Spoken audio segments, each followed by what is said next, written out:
Hey guys, I'm going to show you how to do this really simple origami frog that you can make using just post-it notes. Cool thing is, he even hops around, it takes a little practice. My guy likes to flip over. It takes some work, but they actually hop and do flips. So it could be cool to play around with. There we go. So here's what you do. All you need is a post-it note because they start as squares. If you don't have a post-it note, any square paper would work. It just changes up the size of your frog. So here's what you do. All right, I'm gonna have my sticky side facing up. So I'm gonna show you my sticky side by putting some scribbles on it so you know which side is sticky. So the first thing we want to do is fold our paper in half. Make sure you line up those edges and get a really crisp fold using your fingernail or a pencil or something else next to you. Next, we want to fold down this top corner diagonally, and so the edges line up and it meets perfectly up in that corner. Crisp fold, open up. Now we're going to do the exact same thing to the other side. Fold it over, line up that edge, line up that corner, crisp fold, and open it back up. Now, really big important step is we need to flip it over. Right now, my folds are valley folds. So that means if I look at my paper from the side, it has that valley and valley.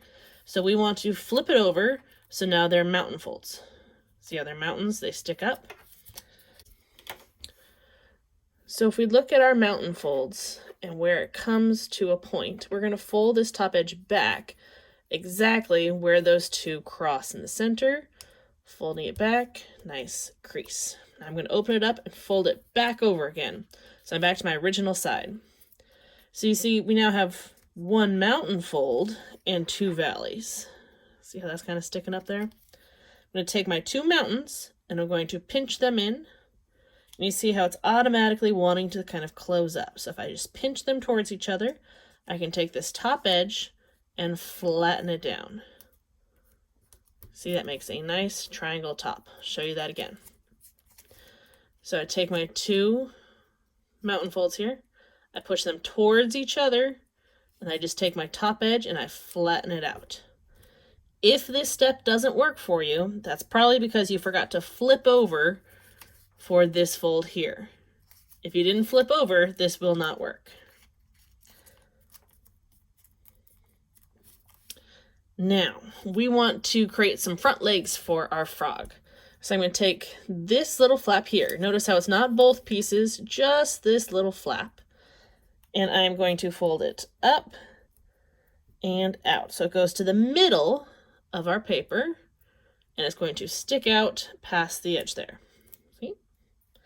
We're going to do the same thing on the other side, trying to make them fairly even. So these are the two front legs. Now, our frog body is pretty wide, so we need to narrow it a bit. So we're going to go from where those legs come out, and we're going to fold our paper straight down on both sides. So our folds are going to be about there.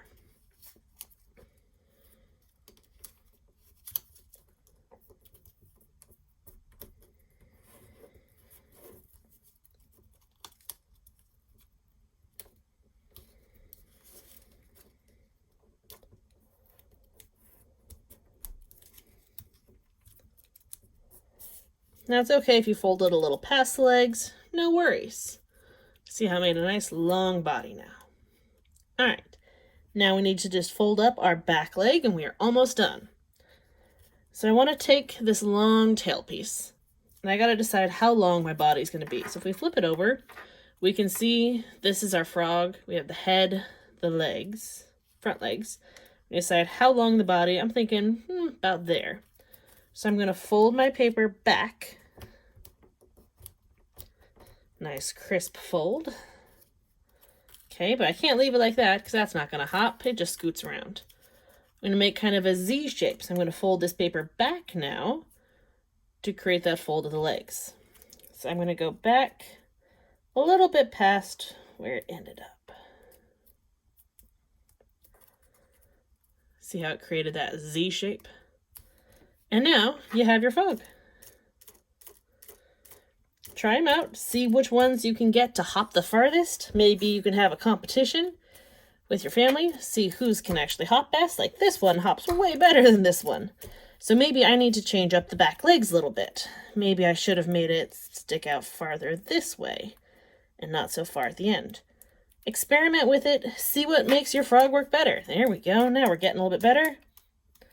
So experiment with your frogs. Have a competition. See who can make the best frog jump the farthest, jump the highest. Have fun with them, guys.